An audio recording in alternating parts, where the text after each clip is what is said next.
Prakarya kelas 9. Untuk semester ini, Ibu akan mengajak kalian untuk mengambil 2 kompetensi untuk dipelajari. Yang pertama adalah pengolahan, kemudian kerajinan.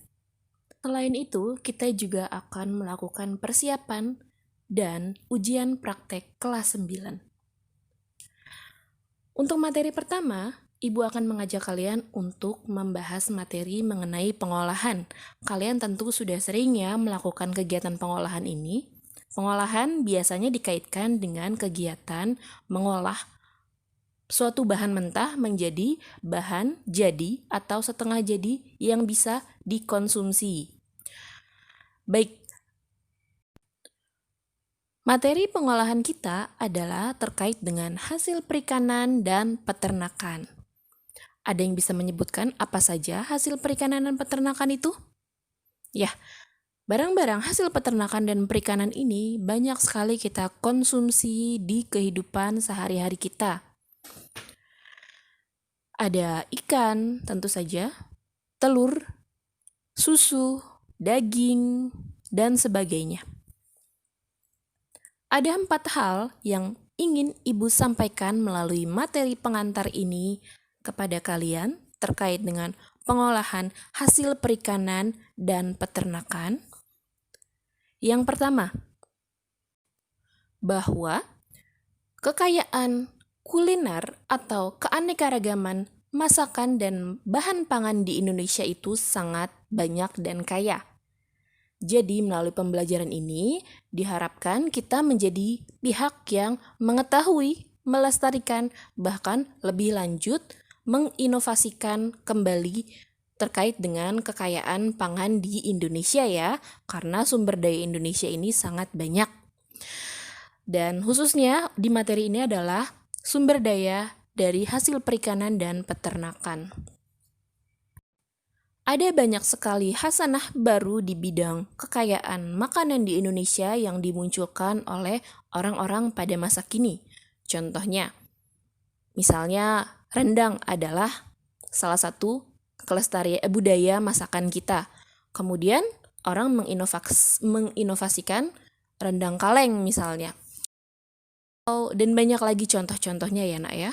Jadi diharapkan dalam pembelajaran prakarya di materi pengolahan ini bukan hanya mengenai memasaknya, tapi mengenai pelestarian dari kebudayaannya, yaitu kebudayaan kuliner Indonesia. Yang kedua adalah bagian dari bahan tersebut. Tentunya ketika kita melihat hasil dari perikanan atau peternakan, kita biasanya memanfaatkan itu bagian intinya saja.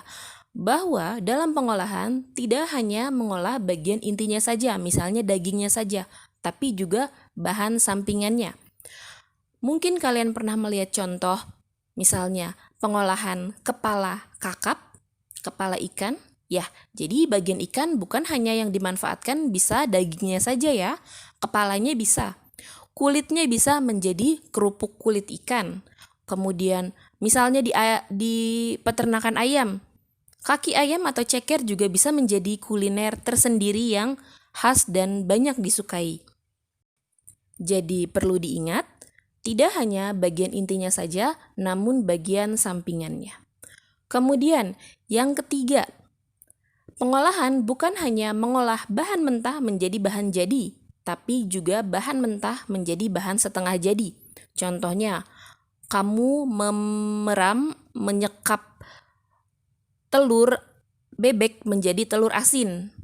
Kemudian, kamu membuat olahan daging ayam mentah menjadi sosis, menjadi bakso, dan sebagainya.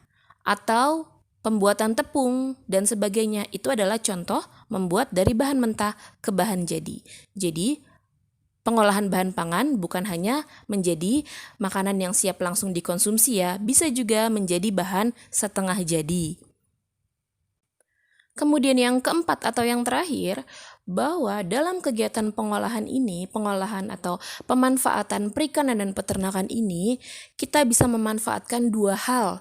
Yang pertama, di bidang kesehatan, bahwa dengan mengkonsumsi hasil perikanan dan peternakan tentu saja bisa meningkatkan imun kita, kemudian bisa menjaga kesehatan kita. Selain itu, yang kedua, manfaatnya selain di bidang kesehatan bagi kita adalah bisa menjadi jalan ekonomi, atau misalnya bisa dijadikan sebagai produk yang nantinya bisa dijual atau disajikan dan menghasilkan finansial atau uang bagi kita, menghasilkan materi seperti itu. Karena tentu saja tujuan prakarya banyak sekali yang arahnya ke wirausaha atau inovasi kreatif ekonomi.